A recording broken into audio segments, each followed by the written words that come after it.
In the previous episode, we arrived in Rosario, Santa Fe, Argentina's third largest city by population.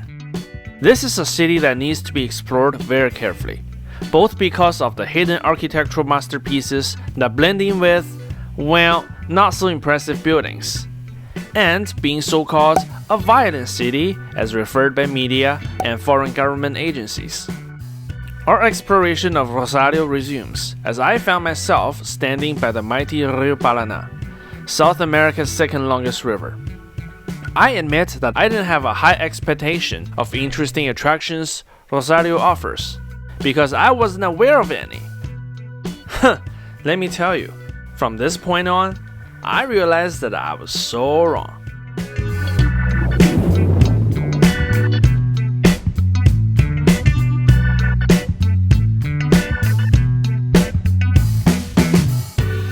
This is the city skyline of Rosario. I mean, there are some buildings over there and a couple more buildings over there, and it's really interesting. I can see one of the buildings has a very, very interesting mural, so why don't we go there and check it out.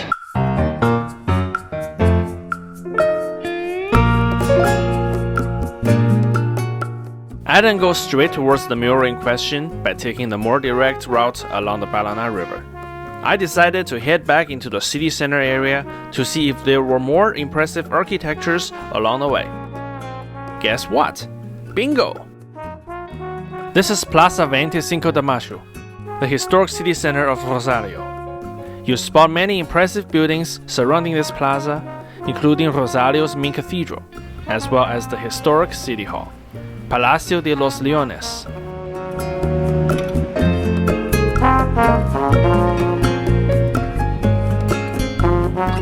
There appears to be a very nice church.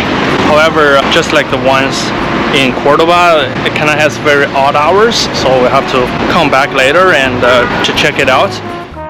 I did come back the next morning to visit the Cathedral of Rosario. I'm just going to show you what the interior looked like right now.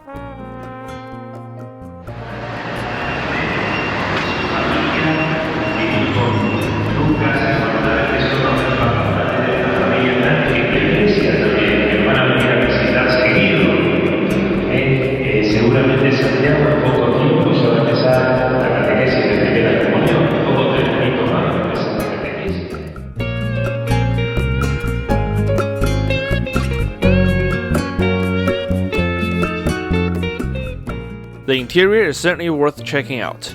That is, if the cathedral is open and you happen to be nearby. I actually crashed a wedding by accident during my visit. Hello? Does anyone know the guy with the camera in the back? Alright, let's return to one day ago to save myself from more embarrassments. Right beside the church, oh my gosh, there's such a nice monument. Does anybody know what that is for? I mean, I don't. I mean, eventually I'm gonna find out. But yeah, let's go check it out.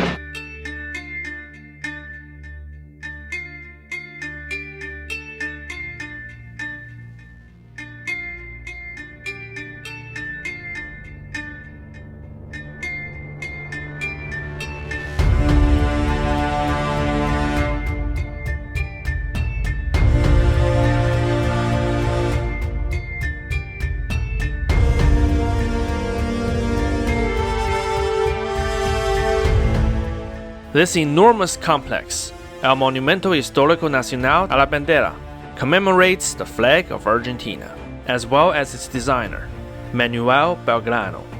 Yep, the same Belgrano where one specific football club in Cordoba got its name from.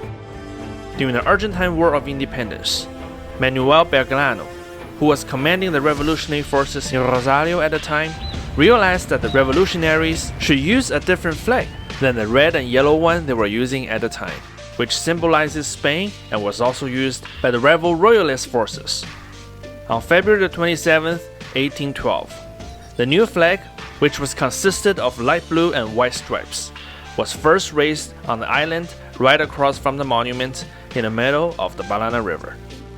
This flag, which was widely seen as a symbol of liberation and freedom from the Spanish colonization of the Americas, inspired the national flags of many other former Spanish colonies. The most notable ones being the flags of today's Guatemala, Honduras, El Salvador, Nicaragua, and Uruguay.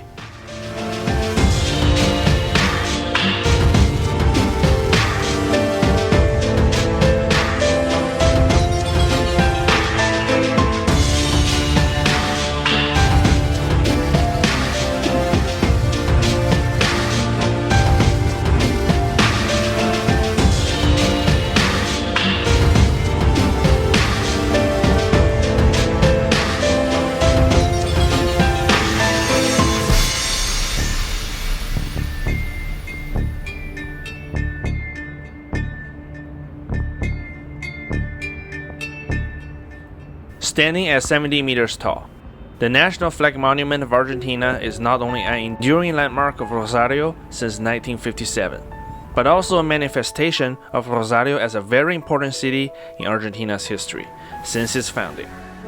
Every year on June the 20th, Argentinians get a day off work and school to celebrate the National Flag Day, a public holiday dedicated to the banner that was first raised right here in Rosario. Of course, the biggest annual celebration of them all will be in front of this very monument you see right now.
Like everybody else, I sat on the stairs of the monument, just enjoying the last bit of the afternoon time.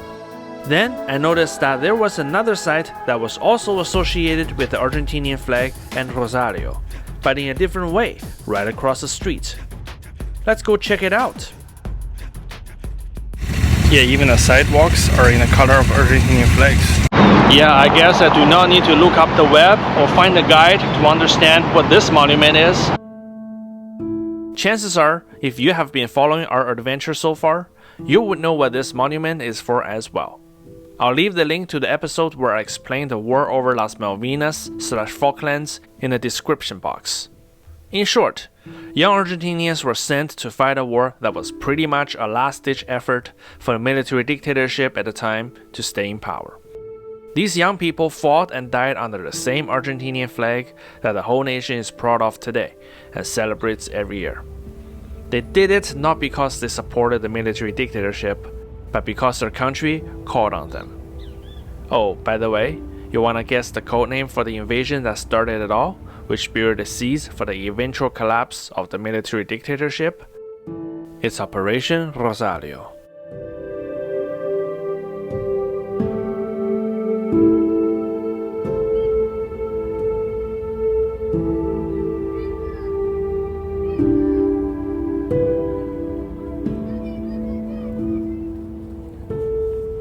And of course, the interesting thing I was talking about earlier was this huge mural of Messi on the side of a residential building.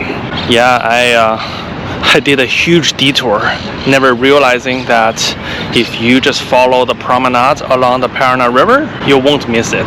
It's already getting dark, why don't we keep moving?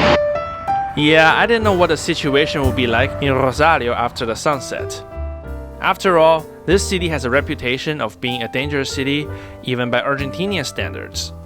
Better be careful and stay in the hotel at nighttime.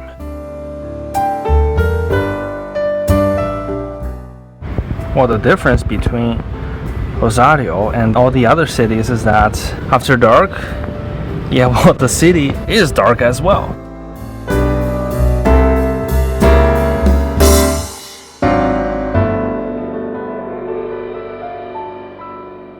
On my way back, I found a local cafe and ordered some simple dishes. Pasta and fruit salad. Pasta was alright even by North American standard, although authentic Italian versions were my favorite. One thing I ordered that impressed me the most, believe it or not, was the sparkling water. Okay, I'm gonna pour some water.